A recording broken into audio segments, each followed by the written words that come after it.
Well, the federal election has headed into increasingly unpredictable territory, with Kevin Rudd announcing he was undergoing surgery late today to remove his gallbladder. And Cheryl Curnow, the former Democrats leader turned failed ALP member, declaring she'd run as an independent candidate for the Senate. Political editor Heather Ewart has more. Hey, I'm a pretty good stirrer too. Exactly 3 weeks of this to go now. Not that the leaders would necessarily be counting, as they dash from one city to the next, making their daily campaign announcements in marginal seats. The $16.5 million that we'll put towards a very important stormwater harvesting project here in Adelaide. Do you want to show me what you're doing, Anna?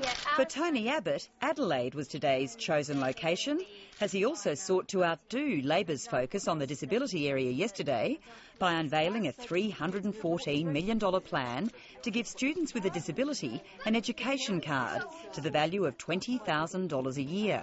And this would be to enable the schools to do the right thing by pupils with a disability. It would enable pupils with a disability to choose the school that they most wanted to go to and to bring up to $20,000 of educational funding with it. This one has 12 cores. It can go right up to 200 or more cores. For Julia Gillard, today's focus was on what Labor considers a big campaign plus, the government's high-speed national broadband network. She toured a company in Perth involved in the rollout. Now, on the 21st of August, the nation will make a choice, and that choice is between me as Prime Minister and Mr Abbott. As Prime Minister, I will build the national broadband network. Mr Abbott will not. The current government is proposing to spend something like $43 billion, maybe more, and it will be a government-owned monopoly. And let's face it, this is a government which couldn't safely put pink bats into people's roofs. Julia Gillard and her Communications Minister released a series of maps showing 93% of Australian homes, schools and businesses would have access to the fibre network. But at the news conference that followed, half of the questioning was devoted to that constant thorn in the Prime Minister's side, the issue of Kevin Rudd. Have Labor strategists asked Kevin Rudd to campaign outside of his electorate for Labor? Look, I am respecting Kevin Rudd's wishes, and Kevin Rudd's wish is to focus on his electorate of Griffiths. It was a Sydney Morning Herald report today claiming Kevin Rudd had been asked by Labor to campaign for the party outside his own seat that prompted the line of questioning. I am, and Campaign HQ is respecting Kevin Rudd's wishes to campaign for re-election as the member for Griffith.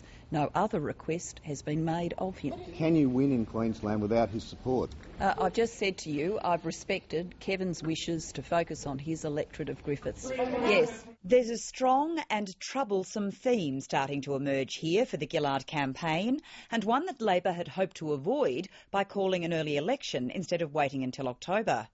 Kevin Rudd's name just keeps on bobbing up at news conferences, and even more so since that highly damaging leak this week on Cabinet deliberations. The observations of former leader Mark Latham last night on the possible source of the leak haven't helped. You don't have to have a wiretap on the conversation between Kevin Rudd and Laurie Oakes to know it was Kevin Rudd. It too is one of the laws of nature.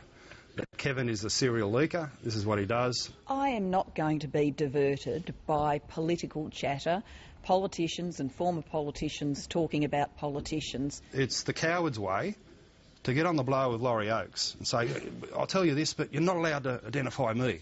You know, it's the snake's way. So I challenge Kevin Rudd to be a man, to be honest, to have some honour, and actually, if he feels this strongly about it, put his name to his words. You know, I think it's unmanly and beneath a decent Aussie bloke to act this way, let alone an ex-Prime Minister.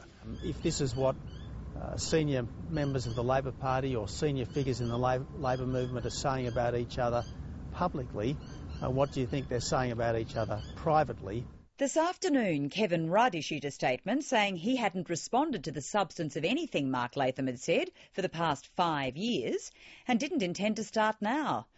To add to the increasingly unpredictable atmosphere of this campaign, former Democrats leader turned failed ALP marginal seat holder Cheryl Curnow declared she'd be running as an independent Senate candidate in New South Wales. I know it seems unusual, but I despair at the way politics in this campaign is being conducted, and I feel if there's one thing I can do, I can give voice to start some kind of movement for change. To top it all off came the shock announcement of them all late today.